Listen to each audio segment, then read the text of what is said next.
मोक्षमार्गस्य नेतारं भेत्तारं कर्मभूव्रतां ज्ञातारं विश्वतत्त्वानां वन्दे तद्गुणलब्धये।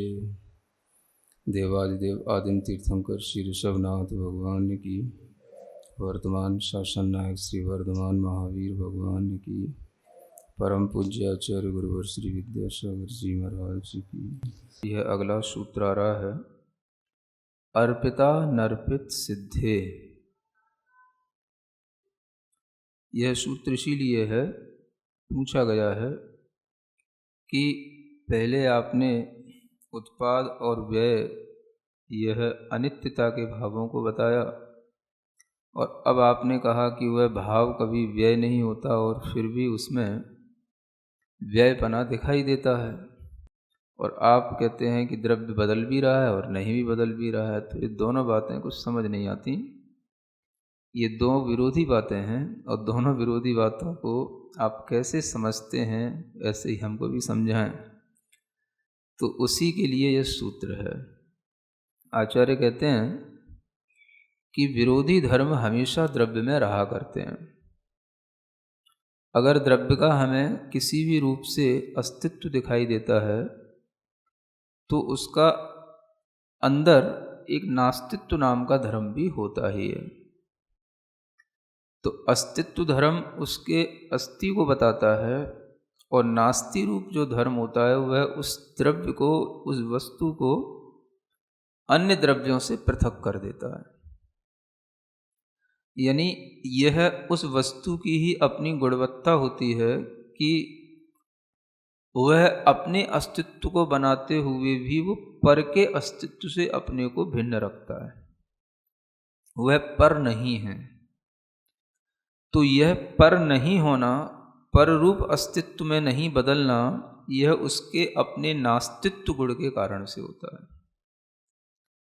स्व अस्तित्व में रहना अपने अस्तित्व गुण के कारण से होता है। तो यह ध्यान में रखें कि जैसे मान लो यह कागज है, ये पेंसिल है। अब हम कहें ये पेंसिल है, इसका अपना अस्तित्व है, ये स्व अस्तित्व के साथ में है। इसको हम कहेंगे स्व द्रव्य, स्व क्षेत्र, स्व काल, और स्व इसकी भावात्मक जो पर्यायात्मक परिणति है वो, उसके साथ इसका अपना जो स्व अस्तित्व है, ये इसके अपने अस्थि धर्म के कारण से है। अब इसी को हम यूं कहेंगे कि ये कागज नहीं है, ये लोहा नहीं है, ये लकड़ी नहीं है, अन्य कोई भी पृथ्वी आदि पदार्थ नहीं है। तो ये जो नहीं कहना हो रहा है, यह नहीं है, यह इसके नास्ति धर्म के कारण से है कि यह उस रूप नहीं है। अगर इसमें वह नास्ति धर्म न हो तो यह उस रूप हो जाएगा। अगर इसमें नास्ति धर्म न हो तो यह लकड़ी ही लोहा के रूप में हो जाएगी। फिर सब द्रव्य एक दूसरे में इस तरह से मिल जाएंगे कि किसी का अपना कोई भी अस्तित्व नहीं रहेगा। और इसी द्रव्य की विशेषता के कारण से या व्यवस्था के कारण से ये जानने में आता है कि अगर किसी भी पदार्थ में कोई भी उत्पाद हो रहा है, व्यय हो रहा है, तो वह उसकी पर्याय को जो हम नया रूप में देख रहे हैं, द्रव्य भी उसके साथ में पूरा का पूरा है, लेकिन अपनी नई पर्याय के कारण से वो द्रव्य नया है। आम है, हरा है, पीला हो गया, तो आम पूरा नया हो गया कि वही आम केवल हरे से पीला हुआ? आम तो वही है, दिस इज दैट तो वाली बात तो इसमें भी है। लेकिन जो हरा से केवल पीला हुआ है, तो हरे के साथ में जो पूरा द्रव्य था वो थोड़ा अलग था, उसकी पूरे की क्वालिटी अलग थी। और जो हरे से पीला हो गया तो पीले में वह पूरा अलग हो गया, उसकी पूरी क्वालिटी अलग हुई। हम केवल इतना नहीं कह सकते केवल हरे से पीला हुआ है। हरे से पीला तो कलर के अपेक्षा से हुआ, उसकी स्मेल भी चेंज हुई, उसका टेस्ट भी चेंज हुआ, उसका पूरे द्रव्य का शेप भी कुछ चेंज हुआ, सब कुछ हुआ, वेट भी चेंज होएगा, कुछ ना कुछ सब कुछ में फर्क पड़ेगा। तो द्रव्य में भी परिवर्तन आता ही है, लेकिन फिर भी हम कहते हैं ये वही है।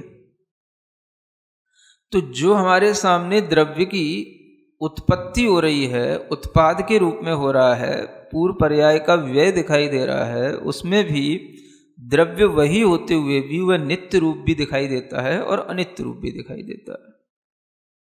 अब इसको हर कोई समझ नहीं पाता। आप जिसको नित्य कहते हो उसी को अनित्य कहने लग जाते हो, जिसको आप अनित्य कहते हो उसी को नित्य कहते हो। अभी आप कह रहे थे द्रव्य वही है, हरे से केवल पीला हो गया, तो हमने चलो मान लिया, आपकी हाँ में हाँ कर दी।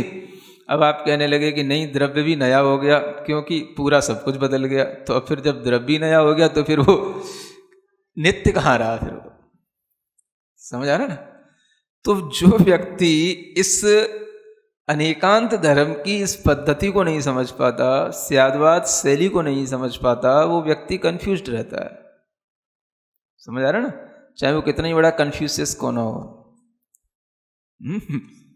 कितना ही बड़ा चीन का फिलोसोफर क्यों ना हो कन्फ्यूशियस, वो भले ही वो हो, लेकिन वो कंफ्यूज रहेगा जब तक कि वो अनेकांत को नहीं समझेगा। बस ये एक सूत्र समझना जो यहाँ बताया जा रहा है, अर्पिता नर्पित सिद्धे। अब ये जो सिद्धि होती है वो अर्पित और अनर्पित के माध्यम से होती है। सिद्धि कौन सी? जो है वही नहीं भी है, जो नित्य है वही अनित्य भी है, जो अनित्य है वही नित्य है। और इस तरीके का ये दोनों विरोधी बातें एक साथ जो सामने आती हैं, तो आचार्य कहते हैं आप उसमें बस ये एक सूत्र अप्लाई करो, अर्पित और अनर्पित। जब आप एक साथ अपनी बुद्धि चलाओगे तो आपको दिक्कत होगी और एक साथ भी हम आपको समझा पाएंगे जब आप थोड़ा इस स्याद्वाद के भंगों को समझ लोगे। समझा ना? तो क्या होता है? अर्पित का मतलब क्या हो गया? अर्पित माने हो गया जिसको हम अपने सामने मुख्य रूप से रख रहे हैं, जिसके तरफ हम देख रहे हैं, जिसको हम अपने ज्ञान का विषय बना रहे हैं, जो हमारा एंगल है, जो हमारा पॉइंट ऑफ व्यू है, जो हमारे लिए ग्रहण करने के लिए जिस पर हमारा फोकस है, वो जो पॉइंट ऑफ व्यू है वो आपका अर्पित माने मुख्य कहलाएगा। आप उसको ही जो है प्राइमरी माने, और फिर जो है जो चीज़ें उसमें हैं उन्हें आप सेकेंडरी कर दें। समझ आ रहा? उसका नाम ही गौड़ हो गया। अनर्पित माने अर्पित का अभाव, जो मुख्य था उसका उल्टा। तो मुख्य को गौड़ के साथ में रखें, लेकिन जिस चीज समय पर जो चीज मुख्यता से आप लें उसे उसी समय पर उस मुख्यता के साथ देखें। अन्य जो उसके धर्म है उसे आप गौड़ कर दें थोड़ी देर के लिए, उन्हें आप सेकेंडरी कर दें, निगलेक्ट ना करें। क्या ना करें? हाँ, कि वो है ही नहीं, ऐसा नहीं, उनका उसमें बिल्कुल एब्सेंस है, वो ऐसा नहीं। वो भी जो नेगेटिव उसके दूसरे अपोजिट जो धर्म है वो भी उसमें प्रेजेंट हैं, लेकिन हम उन्हें एक साथ नहीं कह सकते, इसलिए उनके लिए अर्पित और अनर्पित की व्यवस्था बनाई गई। तो दो चीजें हैं, द्रव्य और उसकी पर्याय।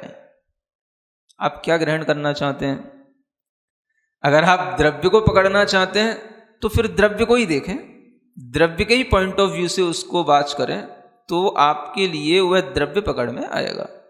पर्याय को उस समय पर क्या कर दें? गौड़ कर दें, अनर्पित कर दें, उसको आप सेकेंडरी स्टेट में ले जाएं। अगर आप द्रव्य को देख रहे हैं, माने आप आम को देख रहे हैं, तो फिर आप आम को ही देखें। अब उसमें हरा पीला ये ना देखें, क्या देखें? आम को देखें। तो आम को देखोगे ये वही आम है जो कल भी था, जो आज भी है, जो इसी डाली पर कल भी था, आज भी है, इसी स्थिति में कल भी था, आज भी है। भले ही इसका चेंज है, वो चेंज नहीं अभी हमें देखना है। अभी हम उसको मुख्य रूप से किस रूप में देख रहे हैं? आम के रूप में देख रहे हैं, ये आम है बस। तो ये क्या देख रहे हैं? हम द्रव्य देख रहे हैं, द्रव्य को दृष्टि में रख रहे हैं। तो उससे आपको यही लगेगा कि यह वही है, यह वही है, माने ये नित्य है। आम नहीं बदला, आम तो नित्य है, कल भी था, आज भी है। तो ये उसका नित्य बना हो गया। अब अनित्य क्या हुआ? अब जैसे आपने देखने लगे कल तो ये हरा था, 2 दिन बाद पीला दिखने लग गया अब ये। तो अब आपकी दृष्टि किस पे गई? अब हरे से पीले पे गई। ये हरा पीला ये उसकी पर्याय हैं, कच्चा पका ये उसकी पर्याय हैं। तो अब आप पर्याय की ओर दृष्टि डाल रहे हैं, तो फिर आप पर्याय को ही देखें, उसी को आप मुख्य रूप से उसी को अर्पित करें, द्रव्य को अनर्पित कर दें। अब ये द्रव्य की ओर दृष्टि न देखें कि ये वही है। अब क्या देखें कि यह हरा है, यह पीला है, यह हरे से पीला हो गया है। और अगर आप किसी को ये भी बताना चाहते हैं कि यह नित्य भी है, यह अनित्य भी है, तो आप एक साथ तो बता नहीं पाएंगे। या तो उसमें भी लगा करके बताएं, यह नित्य भी है, यह अनित्य भी है। और अगर कहे नहीं, 2 में से एक बात बताओ, अगर सामने वाले ये कहे कि 2 में से एक बात बताओ, तो फिर आपने कहा कि नहीं यह नित्य भी है, तो वो कहेगा आप भी क्यों लगा रहे हो उसको, आप कॉन्फिडेंटली बताओ कि ये क्या है, कि नित्य है कि ये अनित्य है। सामने वाला कुछ भी पूछ सकता है ना, तो वो आप कहोगे कि नहीं ये नित्य ही है। अब आपने क्या बोल दिया, ये नित्य ही है। तो फिर सामने वाला कहता है जब ये नित्य ही है तो फिर ये अनित्य कैसे हो गया, तो आप झूठे हो गए। तो कहते हैं नहीं, झूठे नहीं हो गए। अब ये तुमको कॉन्फिडेंटली समझाने के लिए हमने कहा कि ये नित्य ही है, बाकी हमें मालूम है कि नित्य क्यों है। अब तुम हमसे पूछो नित्य क्यों है, तब हम तुम्हें बताएंगे, है ना। तो फिर थोड़ी देर बाद वो पूछता है ये नित्य ही है, पक्का? हाँ पक्का, ये नित्य ही है। तो फिर ये बदल क्यों गया, ये अनित्य ही है। तो ये अनित्य ही है। तो अभी तुम कह रहे थे अनित्य भी है, तो भी में तुम ये समझ रहे थे कि ये शायद ऐसा भी है या वैसा भी है। ऐसा जब मैंने देखा कि तुम डाउट में पड़ रहे हो, तो फिर हमने उसको फिर इस तरीके से ही कहना उचित समझा कि नहीं ये नित्य ही है और ये अनित्य ही है। तब वो पूछेगा तो फिर आप ये बताओ कि नित्य ही क्यों है, ये अनित्य ही क्यों है। तो देखो वो द्रव्य की अपेक्षा से नित्य ही है और पर्याय की अपेक्षा से अनित्य ही है, उसमें कोई दिक्कत नहीं है। तो ही के साथ भी कथन करना गलत इसलिए नहीं होता जब हम उसके पीछे अपना पॉइंट ऑफ व्यू रख देते हैं, तो सामने वाला फिर कंफ्यूज होता है। आप एक बात बताओ, भाई एक बात हो नहीं सकती, द्रव्य का वो स्वभाव ही नहीं है, नित्य ही है अनित्य ही है। तो फिर एक काम कर दो ना, आप दोनों चीजें बोल दो एक साथ, नित्य भी है अनित्य भी, नित्य अनित्य दोनों है, ऐसा बोल दो आप, तो भी आप कंफ्यूज्ड रहेंगे कि जो नित्य अनित्य है उन दोनों धर्मों को कहने के बावजूद भी यह वस्तु का अभी कथन पूरा नहीं हुआ, या इसके पूरे धर्मों का अभी कथन नहीं हुआ। ये केवल नित्य अनित्य होकर के भी अभी बहुत कुछ है इसमें जो समझ नहीं आ रहा है, पकड़ नहीं आ रहा है, कहने में नहीं आ रहा है। तो फिर चौथी चीज आ जाती, भाई ये ऐसा करो, ये अवक्तव्य है। क्या है अवक्तव्य का मतलब? हाँ, कहने योग्य नहीं है। फिर आप इस चीज को भी पकड़ लो, समझ आ रहा है ना। तो कितनी चीजें हो गई? 4 हो गई, नित्य अनित्य उभय, यानी नित्य अनित्य और अवक्तव्य, ठीक है ना। अब 4 हो गई। फिर अब सामने वाला कहता है नहीं, अगर आप ऐसे कहते हो तो चलो मान लेते हैं वस्तु कथनचित नित्य है, वस्तु कथनचित नित्य है। तो अगर हम नित्य मान लेते हैं तो नित्य होने के साथ भी इतने से बात पूरी तो नहीं हुई। अगर कथनचित नित्य है तो उसके अन्य दोनों धर्मों को हम जो एक साथ नहीं कह पा रहे हैं, अन्य दोनों धर्मों को एक साथ नहीं कहने के कारण से जो अवक्तव्यपना है वो नित्य के साथ भी जुड़ा हुआ है, फिर भी वो अवक्तव्य है, क्योंकि दोनों को हम एक साथ नहीं कह पा रहे हैं। नित्य होते हुए भी वे दोनों जो उसमें धर्म हैं वो एक साथ नहीं कहे जा रहे हैं। आप नित्य कह भी रहे हो लेकिन फिर भी वो नित्य के साथ में अवक्तव्य है। ये फिर 5वां भंग हो जाता है, समझ आ रहा है। फिर आपने कहा नहीं वस्तु कथनचित अनित्य है, तो कथनचित अनित्य होते हुए भी वो अवक्तव्य फिर भी हो रही है, फिर भी कुछ अवक्तव्य हो रहा है, कुछ है जो आप कह नहीं पा रहे हो, कहा नहीं जा रहा है, समझा नहीं पा रहे हैं, समझ नहीं पा रहे हैं, तो वो अनित्य के साथ भी फिर अवक्तव्य लग जाता है। फिर आप कहो नहीं वस्तु कथनचित उभयात्मक है, उभयात्मक होते हुए भी उन दोनों धर्मों को आप एक साथ नहीं कह पा रहे हैं, तब भी जो है वो उभयात्मक के साथ में भी अवक्तव्य है। तो 7 भंग हो गए, इसको बोलते हैं सप्तभंगी। अगर ये 7 प्रश्न सामने वाले को समझ में आ गए, या इन 7 प्रश्नों को उसने पूछा और इन 7 के 7 को आपने उसको बता दिया, तो अब कुछ नहीं बचा। स्याद्वाद की व्यवस्था सप्तभंगी व्यवस्था के साथ चलती है। मतलब एक धर्म, एक गुण को कहने के लिए अगर हम चलते हैं तो उसमें दूसरा उसका विरोधी धर्म आ ही जाएगा, और उसके साथ जो प्रश्न बनेंगे वो 7 बनेंगे, इसके अलावा कोई प्रश्न नहीं बनेंगे। और इन 7 प्रश्नों का उत्तर देने के लिए हमारे पास में विवक्षा है। इसको क्या बोलते हैं? विवक्षा। विवक्षा माने वक्तुम इच्छा विवक्षा। जो कहने के लिए जो हमारे पास इच्छा है, या वक्ता की जो इच्छा है, उसका नाम विवक्षा है। तो जो भी हम सामने वाले को समझाते हैं उसमें हमें अपनी इच्छा बतानी पड़ती है कि हम किस इच्छा से तुम्हें क्या समझा रहे हैं। हमारी इच्छा वस्तु को नित्य बताने की है तो हम वस्तु को नित्य ही बताएंगे। तद भावाव्ययम नित्यम, तद भावाव्ययम नित्यम, तद भावाव्ययम नित्य। हम यही कहते रहेंगे, उस भाव का कभी व्यय नहीं होता, उस भाव का कभी व्यय नहीं होता। क्योंकि मैं क्या बताना चाह रहा हूँ? वस्तु को नित्य सिद्ध करना चाह रहा हूँ। तो मैं अलग अलग टाइम पर, अलग अलग स्पेस में, अलग अलग क्वालिटी के साथ में, अलग अलग उसकी मोड्स के साथ में भी वस्तु तरह तरह से चेंज कर रही है, लेकिन फिर भी हम कहेंगे ये वही है, ये वही है, ये वही है, नित्य है। लेकिन वक्ता ऐसा नहीं होना चाहिए कि उसे कुछ भी सिद्ध करने का भाव आ जाए और वह कुछ भी सिद्ध कर दे। वक्ता के अंदर इतना ज्ञान स्वयं में होना चाहिए कि उसे वस्तु के सभी गुणधर्मों का भी ज्ञान हो और उसे स्याद्वाद का ज्ञान हो। तब वह अपनी विवक्षा नहीं भी बताता है तो भी वो जानता है मैं इस विवक्षा से बता रहा हूं। कोई कंफ्यूज होता है, पूछता है तो उसको बोल देता है, नहीं तो वो अपनी विवक्षा से उसको बताता रहता है। ये नित्य है। इसी तरीके से अनित्य की बात है। अब जब अनित्य की बात आएगी तो हर समय वस्तु अनित्य है, हर समय चेंज हो रही है, हर समय उसमें रूपांतरण हो रहा है, हर समय उसमें नया हो रहा है, हर समय उसमें पर्याय निकल रही है, हर समय उसमें उत्पाद हो रहा है, हर समय उसमें व्यय हो रहा है। तो ये क्या कहना जा रहा है? हर समय क्या? तो ये अनित्य बताने जा रहा है। तो ये वक्ता की विवक्षा है। वो क्या कह रहा है? अनित्य अनित्य अनित्य अनित्य, अनिच्चम अनिच्चम अनिच्चम।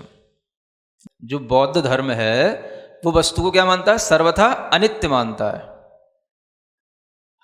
हर वस्तु क्या है? अनिच्चम है ना। उनकी यहाँ भी प्राकृत चलती है, तो प्राकृत में अनित्य को अनिच्च बोलते हैं। समझ आ रहा? तो कभी आप देखना जो विपश्यना वगैरह के जो ध्यान कराने वाले होते हैं, ये वो उसकी फीलिंग देते हैं, है ना, अनिच्चम अनिच्चम अनिच्चम। तो ये अपना धर्म उसमें डालते हैं। क्या वस्तु क्या हमेशा अनित्य है, अनित्य है, अनित्य है, बस। उन्हें नित्य नहीं दिखती कुछ भी चीज। मतलब उनका एकांत सिद्धांत है, इसलिए उनको एकांतवादी कहा जाता है। जगत में जो कुछ भी है अनित्य है, सब अनित्य है। विचार क्या है? अनित्य है। मन क्या है? अनित्य है। शरीर क्या है? अनित्य है। तो बस अनित्य अनित्य है। नित्य क्या है? कुछ नहीं है। मोक्ष भी नित्य नहीं है, संसार भी नित्य कुछ नहीं है। संसार में जो कुछ है सब अनित्य। तो ये एकांतवादी कहलाते हैं, ये एकांत धारणा है। अब इनसे कहो कि जो तुम कल थे वही तुम आज हो के नहीं, समझ आ रहा है? तो ये कहेंगे ये आपकी बुद्धि का भ्रम है। समझाने के तरीके होते हैं सबके पास में, है ना। जो कल तुम थे वही तो तुम आज हो, तो अनित्य है तो फिर कल वाला तो चला गया, आज नया कहां से आ गया? तो कहेंगे ये तुम्हारी बुद्धि का भ्रम है जो तुम कल को आज से जोड़ रहे हो। वस्तुतः तो जो रियलिस्टिक जो नेचर है वो तो अनित्य है, अनित्य है, अनित्य है। तो हर फिलॉसफी में अपनी चीजों को संभालने के सब गणित होते हैं, समझ आ रहा है? तो संभालते जरूर हैं लेकिन वो गणित बैठता नहीं है। तो यहां जो जैन आचार्य कहते हैं जिस तरह वस्तु नित्य है उसी तरह दूसरी विवक्षा से वस्तु अनित्य है। वस्तु में दोनों ही धर्म हैं, एकांत नहीं है। और अन्य लोग उसको एकांत मान लेते हैं, समझ आ रहा है? तो एक तरफ ये बौद्ध हो जाते हैं, ये वस्तु को अनित्य मान लेते हैं। एक तरफ कुछ ये ब्रह्मवादी टाइप के हो जाते हैं, वस्तु को हमेशा नित्य मान लेते हैं। संसार हमेशा नित्य है, ऐसा ही रहता है, ये नित्य है, हर पदार्थ नित्य है। तो जो नित्य कथनचित और कथनचित अनित्य, ये धारणा केवल जैनों की है, समझ आ रहा है। और जैनों में भी कुछ एकांतवादी हो जाते हैं, तो वो भी बस है ना, वो आत्मा क्या है, तो आत्मा नित्य है, या आत्मा अकर्ता है, आत्मा भोक्ता नहीं है, आत्मा सर्वथा शुद्ध है। तो ये भी उस एकांतवाद में चले जाने वाले एक फैकल्टी पैदा होने लगी है समझ आ रहा ना। तो ये है, तो इस तरह से जो वस्तु के सभी धर्मों को स्वीकार करके नहीं चलेगा, वो कभी स्यादवादी नहीं हो सकता। अर्पित और अनर्पित दोनों हमें धर्मों को समय समय पर लागू करना होता है, और वस्तु इसी रूप में होती है, वस्तु यूं नहीं होती है। अब अपने यहाँ पर जैन एकांतवादी ऐसे पैदा हो गए, तो वो कहते हैं कि वस्तु में जो अनेक भेद हैं ये तो केवल कहने के लिए हैं, वस्तु तो वस्तुतः अखंड एक ज्ञायक स्वभाव वाली है, बस आत्मवस्तु, और कुछ नहीं है। बाकी सब जो है वो सब कहने के लिए है। मतलब ये जो स्यादवाद पद्धति है वो कहने के लिए है, वस्तु तो एक ही है, मतलब एक अभेद रूपी हो गई, भेद रूप नहीं वस्तु। तो इस तरीके की व्याख्याएं करते हैं। तो ये सब गलत व्याख्याएं होती हैं, इनका कोई भी जैन दर्शन से, स्यादवाद से दूर दूर तक लेना देना नहीं है। तो ये लोगों को बहकाते हैं, लोगों की अज्ञानता का फायदा उठाते हैं। तो आपको पहले सिद्धांत समझना चाहिए, अध्यात्म को बाद में समझना चाहिए, पहले सिद्धांत समझना चाहिए। जब वस्तु को आप देखोगे, हर वस्तु भेद रूप भी है, अभेद रूप भी है, एक रूप भी है, अनेक रूप भी है, नित्य रूप भी है, अनित्य रूप भी है। तो जब हम उसके एक धर्म को स्वीकार कर लेंगे, या एक ही तरीके से हम उसको व्याख्यायित करने का अपना एक एटीट्यूड बना लेंगे, तो फिर हम हमेशा एकांतवादी की हो जाएंगे। क्योंकि जो आपके एटीट्यूड में होगा वही तो आप कहोगे बार बार, समझ आ रहा ना। तो इसलिए वस्तु को क्या मानना, किसी धर्म की अपेक्षा से वो भेद रूप है, किसी धर्म की अपेक्षा से वो अभेद रूप है ना। इसका व्याख्यान बहुत बड़ा है, क्योंकि प्रसंग ऐसा है कि इसमें सारे जैन दर्शन को समेटा जा सकता है। लेकिन शॉर्ट में आप इतना ही समझें कि कभी भी नित्य या अनित्य, भेद या अभेद, इसमें एकांत ना पकड़ें, है ना। जो लोग समयसार जी पढ़ते हैं वो केवल अभेद अभेद का एकांत पकड़ते हैं, तो वो अभेद रूप एकांत रूपी वस्तु को आत्म वस्तु को मानने लग जाते हैं। तो ये उनकी बहुत बड़ी भूल होती है। भेद की जहाँ व्याख्या आती है, कुछ होता है ये तो व्यवहार है, ये तो व्यवहार है, ये तो कहने को है। तो ये कहने को नहीं होता है, जो होता है उसी को कहा जाता है। ये जैन न्यायिक आचार्यों की सबसे बड़ी विशेषता रही। उन्होंने कहा वस्तु जैसी होती है वही कही जाती है। तो कही जाने वाली वस्तु अलग हो और होने वाली वस्तु अलग हो, ऐसा नहीं होता है। जो है उसी को कहा जा रहा है। तो हम इस तरीके से नकारें नहीं कि ये तो कहने को है, व्यवहार तो कहने को है। इसलिए आप ये समझें कि वस्तु को केवल अर्पित और अनर्पित धर्म के साथ सिद्ध करके चलेंगे, तभी आपको आत्म सिद्धि होगी, है ना। आत्म के विषय में अगर आपको इस तरीके का भ्रम रहेगा तो आत्म सिद्धि तो कभी हो ही नहीं सकती, क्योंकि आपके ज्ञान में ही अभी आत्मा सही नहीं आई, तो सिद्धि कैसे होगी। तो इसलिए अब आगे बढ़ते हैं। स्निग्ध रुक्षत्वाद बंध, स्निग्ध और रुक्षपने से पुद्गलों में बंध होता है। अब यहाँ पर प्रकरण चेंज होता है कि केवल पुद्गलों पर अब डिपेंड होता है प्रकरण। तो यहाँ कहते हैं कि पुद्गल कैसे होते हैं, स्निग्ध गुण वाले भी होते हैं और रुक्ष गुण वाले भी होते हैं। जो स्निग्ध गुण वाले हैं वो पुद्गल के परमाणु भी बंध को प्राप्त होते हैं, और जो रुक्ष गुण वाले परमाणु हैं वो भी बंध को प्राप्त होते हैं। स्निग्ध का मतलब जिसे आप कहते हो ग्रीस बोलते हो ना, ग्रीजी नेचर, वो ही समझ लो आप, है ना। और एक जो है रफ नेचर वाले पुद्गल परमाणु, है ना। तो आप देखोगे कि कुछ पुद्गल परमाणुओं में हमेशा ऐसा ही चिकनेपन का स्वभाव पाया जाता है। जो भी चीज़ आप देखते हो चिकनी चिकनी, वो अनेक चिकने वाले पुद्गल परमाणुओं से मिलकर के बनती है। और जो भी आप रुक्ष चीज़ें देखते हो वो सब रुक्ष परमाणुओं से मिलकर के बनती है। और इन सब में भी अंतर होते हैं। एक ही तरीके का ना कोई चिकनापन होता है, ना एक ही तरीके का रुक्षपन होता है ना। तो ये जो पुद्गल में बंध होता है, ये उसके अंदर उन पुद्गल परमाणुओं की अपनी एक क्वालिटी होती है, उसके माध्यम से बंध होता है। इसे जैन आचार्यों ने स्निग्ध और रुक्ष गुण के रूप में कहा है। मॉडर्न साइंस इस स्निग्ध को निगेटिव चार्ज वाले एटम्स बोलती है, और जो वृक्ष हैं उन्हें पॉजिटिव चार्ज वाले एटम्स बोलती है। इसको आप इस तरीके से समझ सकते हो, क्योंकि एटम के ऊपर किसी भी तरीके के जो उसके ऊपर जो क्या बोलते हैं वैलेंसी होती है, वो या नेगेटिव होती है या पॉजिटिव होती है ना।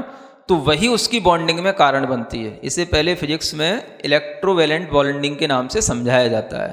तो वो कुछ इसी की तरह है, स्निग्ध रूक्षत्वाद बंध है ना।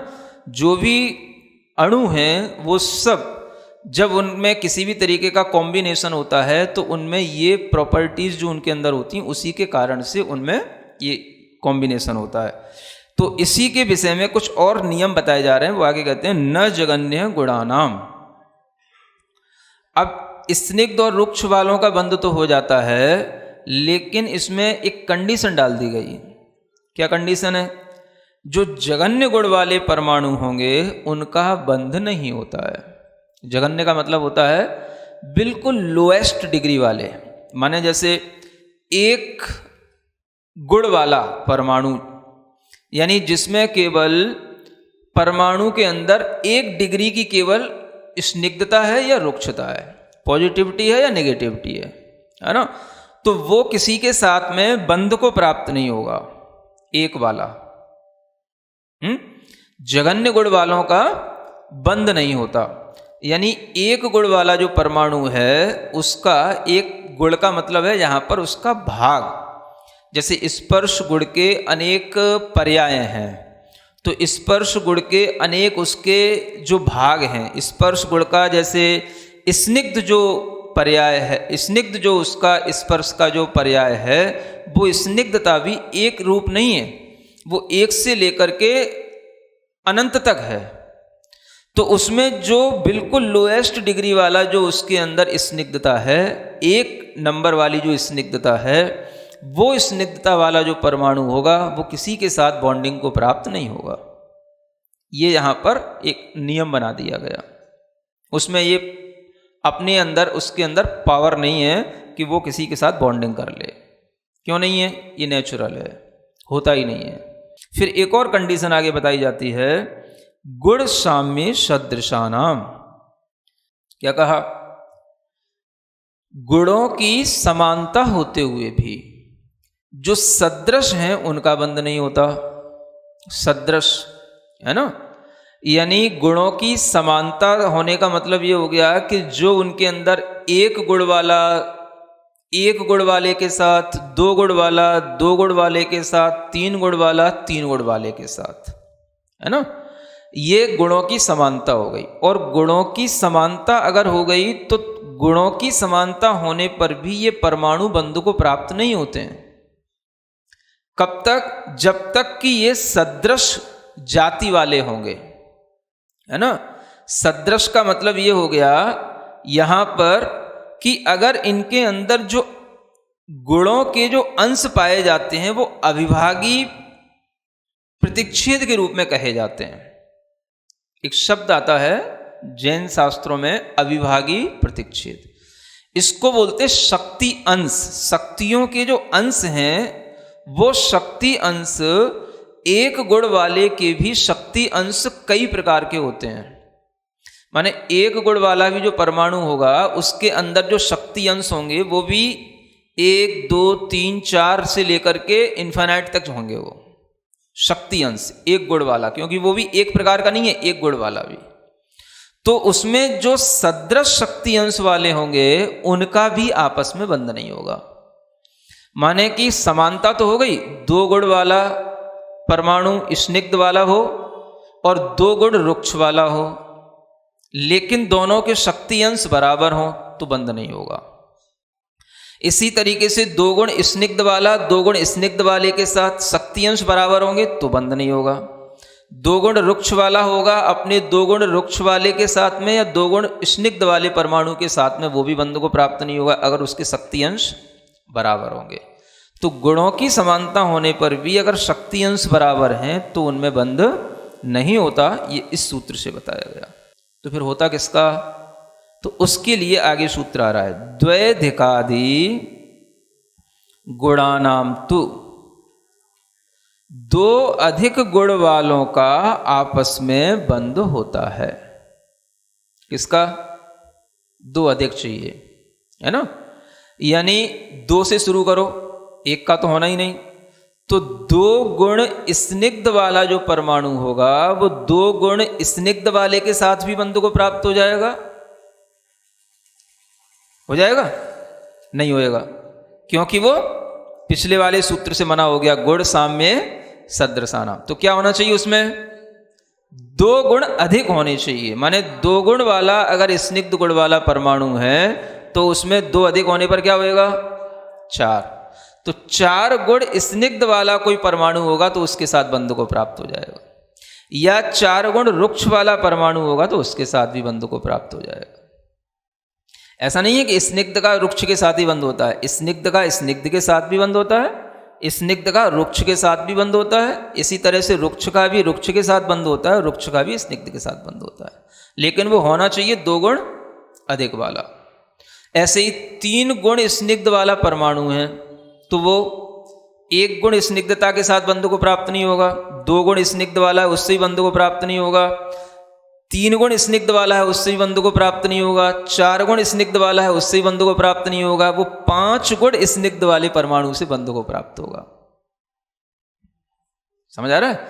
इसी तरीके से तीन गुण स्निग्ध वाला एक गुण रुक्ष वाले के साथ बंध को प्राप्त नहीं होगा, दो गुण रुक्ष वाले के साथ बंध को प्राप्त नहीं होगा, तीन गुण रुक्ष वाले के साथ बंध को प्राप्त नहीं होगा, चार गुण रुक्ष वाले के साथ भी बंध को प्राप्त नहीं होगा, केवल पांच गुण रुक्ष वाले के साथ बंध को प्राप्त होगा। ये भी आगे भी 6, 7, 8 गुण रुक्ष वाले या स्निग्ध वाले के साथ भी बंध को प्राप्त नहीं होगा।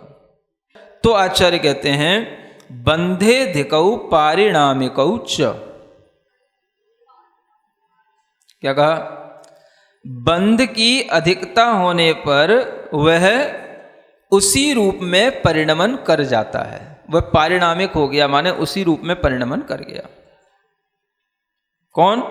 जिसके साथ में वो बंध को प्राप्त हो गया। तो बंध की अधिकता होने पर, बंध के अधिक होने पर जब उसमें बंध को प्राप्त हो गया तो वह उस रूप में परिणमन कर जाएगा, माने वह उसी रूप हो जाएगा,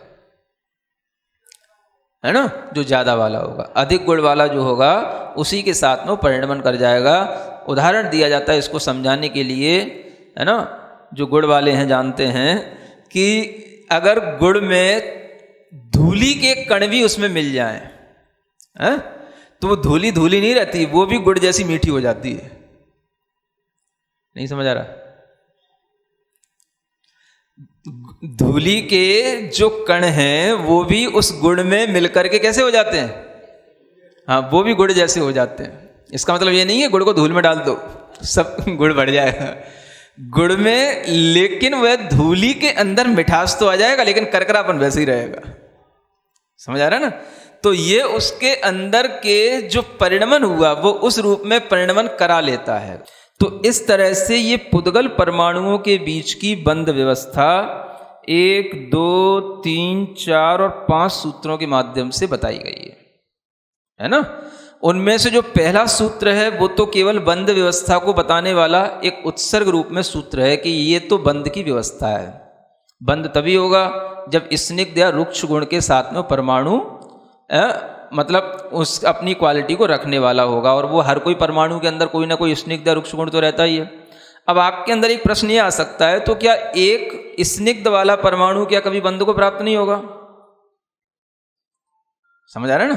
क्या वो परमाणु जो एक रुक्ष गुण वाला है वो हमेशा एक रुक्ष गुण वाला ही बना रहेगा? क्या वो स्निग्ध वाला एक गुण वाला है तो हमेशा एक वैसे ही बना रहेगा? क्योंकि उसका किसी के साथ बंध नहीं होना, उसका क्या होगा? तो कोई भी जो परमाणु होता है वह परमाणु अपनी उस स्निग्धता या रुक्षता को भी समय पा करके, है ना, काल के अनुसार समय पा करके उसकी स्निग्धता रुक्षता में भी शक्ति अंशों में भी परिवर्तन होता है। क्या होगा उसमें? उसके शक्ति अंशों में परिवर्तन होगा।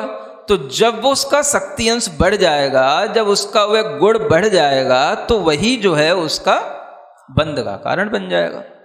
तो ऐसा नहीं होता कि वो केवल एक गुण वाला है तो ऐसे ही एक गुण वाला ही पड़ा रहेगा, है ना। वो भी परिणमन करता रहता है। तो इसलिए जो आपको एक बार सूत्र बताया था, खंदा खलु काल करणादो, माने स्कंद जो होते हैं या पुद्गल जो होते हैं वो काल के अनुसार परिणमन करते हैं, तो समय के अनुसार उनमें भी परिणमन होगा और वो भी जो है अपनी स्निग्धता रुक्षता को जो है बढ़ा करके वो भी बंध को प्राप्त हो लेगा।